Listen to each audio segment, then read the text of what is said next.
This video contains news and analysis related to a recent terror attack in Kashmir. The content may include sensitive visuals and discussions that could be distressing to some viewers. Viewer discretion is advised. We strongly condemn all forms of violence and terrorism. The purpose of the content is solely to inform and create awareness based on verified reports. আরে কম দে কিন্তু খাঁটি দে MDH Kashmiri লাল লঙ্কার গুঁড়ো। দেশের বুকে আবার বড়সড় জঙ্গি হামলা, আবার তার সঙ্গে জুড়ে গেল লস্করি তৈবার নাম। হ্যাঁ, কাশ্মীরে পর্যটকদের উপরে হামলার পেছনে লস্করের শাখা সংগঠন টিআরএফ। তারা হামলার দায় স্বীকারও করে নিয়েছে। গোটা অপারেশনের মাস্টারমাইন্ড লস্করের ডেপুটি চিফ সাইফুল্লাহ খালিদ। কিভাবে হামলার ছক, দ্য রেজিস্ট্যান্স ফ্রন্ট বা টিআরএফ এর এক্সক্লুসিভ রিপোর্ট টিভি9 বাংলার হাতে।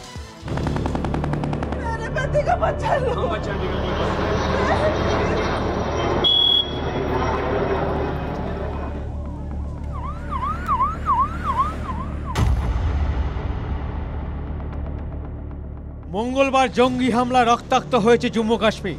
ভূস্বর্গের পেহেলগাঁয়ে একের পর এক পর্যটককে বেছে বেছে গুলি করে খুন করেছে সন্ত্রাসবাদীরা। এই হত্যাকাণ্ডের দায় স্বীকার করেছে টিআরএফ। এই গণহত্যার সঙ্গে যুক্ত দ্য রেজিস্ট্যান্স ফোর্স নামে লস্করের যে ছায়া সংগঠন, সেই সংগঠনের 4 জনকে ইতিমধ্যেই চিহ্নিত করেছেন ভারতীয় গোয়েন্দারা, এবং তাদের মধ্যে 2 জন স্থানীয় অর্থাৎ কাশ্মীর উপত্যকার বাসিন্দা এবং বাকি 2 জন পাখতুন বলে জানা যাচ্ছে, অর্থাৎ পাকিস্তান আফগানিস্তান সীমান্ত প্রদেশ বা নর্থ ওয়েস্ট ফ্রন্টিয়ার প্রভিন্সের জঙ্গি। তারা লস্করের সঙ্গে সম্পর্কযুক্ত জঙ্গি, বিদেশি জঙ্গি এমনটাই জানা যাচ্ছে, এবং তাদের পরিকল্পনা ছিল এই গণহত্যার মাধ্যমে গোটা উপত্যকায় একটা আতঙ্ক তৈরি করে দেওয়া।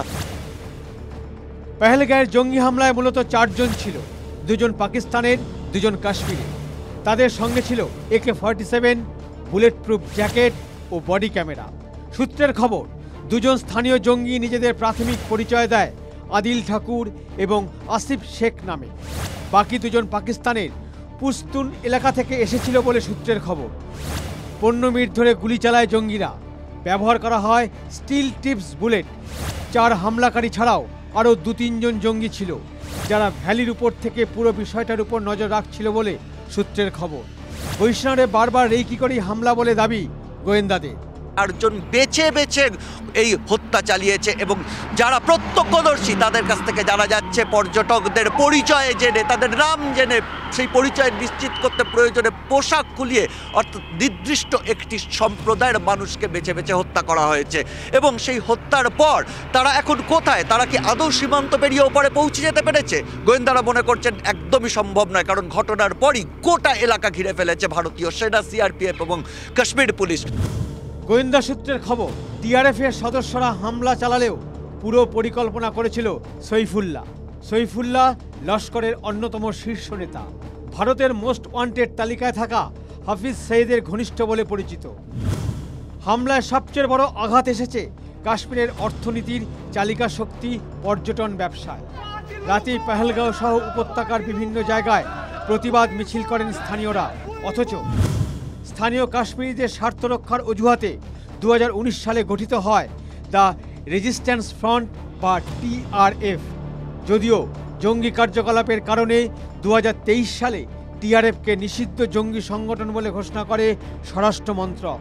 দিনে দিনে পাক মদতপুষ্ট জঙ্গি গোষ্ঠী লস্করের ছায়া সংগঠন হয়ে ওঠে টিআরএফ। 370 ধারা অবলুপ্তির পরবর্তী সময় কাশ্মীরের মানুষের থেকে বাইরের মানুষ, অর্থাৎ কাশ্মীরের বাইরের মানুষরা তারা অনেক বেশি আধিপত্য বিস্তার করছেন। তারা ধীরে ধীরে কাশ্মীরের মানুষদের কোণঠাসা করে ফেলছেন, এমন অভিযোগ তাদের। অর্থাৎ এই অভিযোগটাকে সামনে রেখে ফের কাশ্মীরের মাটিতে, উপত্যকার মাটিতে তারা জমি ফিরে পাওয়ার চেষ্টা করছে, এবং সেই কারণে এই গণহত্যা এমনটাই তাদের যে প্রাথমিকভাবে যে তারা বা বিবৃতি দিয়েছে সেখান থেকে উঠে আসছে। সূত্রের খবর, 2 মাস আগে পাক সেনাবাহিনীর কর্নেল জাহিদ জারিনের আমন্ত্রণে পাকিস্তানের পাঞ্জাব প্রদেশে যায় সৈফুল্লাহ।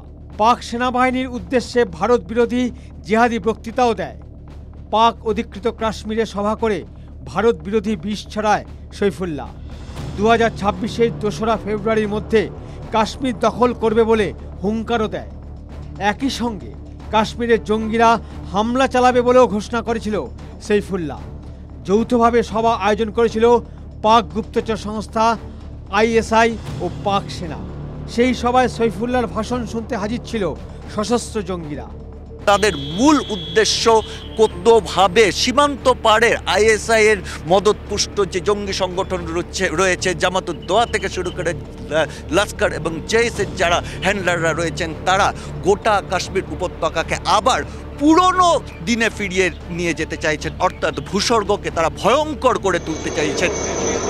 নিরাপত্তা এজেন্সির আরও দাবি, 19শে এপ্রিল প্রধানমন্ত্রীর কাটরা সফর ছিল, তার আশেপাশেই বড় নাশকতার ছক ছিল জঙ্গিদের।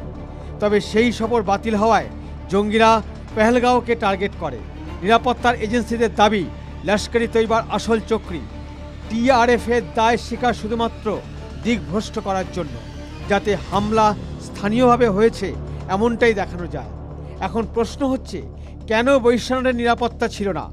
সূত্রের খবর, স্থানীয় প্রশাসন চেয়েছিল মিনি সুইজারল্যান্ড বলা এই বৈশ্বনাথকে সুরক্ষিত পর্যটন স্থল হিসেবে চিহ্নিত করতে, তাই অন্যান্য জায়গার মতো নিরাপত্তা আঁটোসাঁটো ছিল না। এই কি করে এই জায়গাটিকে বেছে নেয় জঙ্গিরা? এই মুহূর্তে ভারত সরকারের কাছে সবথেকে বড় চ্যালেঞ্জ এই যে আতঙ্ক, এই আতঙ্ককে উপযুক্ত জবাব দেওয়া এবং সেই আতঙ্কবাদী যারা সেই জঙ্গিদের জবাব দিয়ে ফের কাশ্মীর ভূস্বর্গকে আবার নিজের ছন্দে ফিরিয়ে আনা। ক্যামেরায় তুষার ঘটকের সঙ্গে সিজার, TV9 বাংলা, মারহামা, পেহেলগাঁও। পেহেলগাঁওয়ে জঙ্গি হামলা একেবারে ঘরের মধ্যেই প্রশ্নের মুখে পড়ল পাকিস্তান। পাক সরকার এবং পাক প্রধানমন্ত্রীকে তুলোধনা প্রাক্তন পাক ক্রিকেটারের। আমাদের সহকর্মী রক্তিম ঘোষ রয়েছেন এই মুহূর্তে আমাদের সঙ্গে। রক্তিম, প্রাক্তন পাক ক্রিকেটার কে, তার বক্তব্য কি, মানে তিনি কি বলতে চাইলেন এই হামলা সম্পর্কে? দেখো, প্রাক্তন পাক ক্রিকেটার দানিশ কানোরিয়া, যিনি ওয়াসিম আকরাম ওয়াকার ইউনিস, যে সময় স্বর্ণযুগে পাকিস্তান ক্রিকেট ছিল, সেই সময় কিন্তু তিনি অন্যতম নামী স্পিনার ছিলেন এবং তার পারফরমেন্স 261 উইকেট পেয়েছেন টেস্ট ক্রিকেটে। সেই দানিশ কানোরিয়া কিন্তু ওই দলে একজন মাত্র হিন্দু ক্রিকেটার ছিলেন। তিনি কিন্তু এই পেহেলগাঁও ঘটনার পরিপ্রেক্ষিতে কিন্তু পাক সরকারকে একবার তুলোধনা করেছে, ধুয়ে দিয়েছে তাদের সোশ্যাল মিডিয়া এক্স হ্যান্ডেলে। এবং সেখানে তিনি বলেছেন যে পাকিস্তানের প্রধানমন্ত্রী শাহবাজ শরীফ এবং পাকিস্তান সরকার যদি এই বিষয়টাতে যদি এই বিষয়টাতে জড়িত না থাকেন বা এটাতে যদি দোষী না হন, তাহলে কেন দুঃখ প্রকাশ করছে না বাকি দেশগুলোর মতন? শুধু তাই নয়, এবং বারবার করে তিনি বলেছেন যে কেন হঠাৎ করে হাই অ্যালার্ট জারি করলো গোটা দেশ জুড়ে, তার মানে তিনি অন্য কোনো অভিপ্রায় নেই তো বিষয়টাতে। তার সঙ্গে তিনি আরো একটি লাইন যোগ করেছেন এবং যে লাইনটা অত্যন্ত গুরুত্বপূর্ণ, সেখানে তিনি বলেছেন কাশ্মীর, পাকিস্তান হচ্ছে জঙ্গিদের শেল্টার দেওয়ার একটা অন্যতম দেশ এবং তার জন্য তিনি লজ্জিত। এবং এইটা কিন্তু করার পরে কিন্তু রীতিমতো ভাইরাল হয়ে গেছে সেই টুইট। এবং পাকিস্তানের দানিশ কানোরিয়া বর্তমানে থাকেন বিদেশে, পাকিস্তানে তিনি থাকেন লন্ডনে, এবং সেখান থেকে তিনি টুইট করেছেন, যা নিয়ে কিন্তু পাকিস্তানের অন্দরমহলে কিন্তু রীতিমতো চাঞ্চল্য ছড়িয়ে পড়েছে। রনিপা, একেবারে শোরগোল পড়ে গেছে, বুঝতেই পারছি। রক্তিম, অনেক ধন্যবাদ তোমায়। যদি MDH কিচেন কিং কিচেনে থাকি তো আমরা যা ইচ্ছে তৈরি করতে পারি। বেগুনের ভর্তা, আলু কপি, ভিন্ডি মশলা, আরো অনেক কিছু। MDH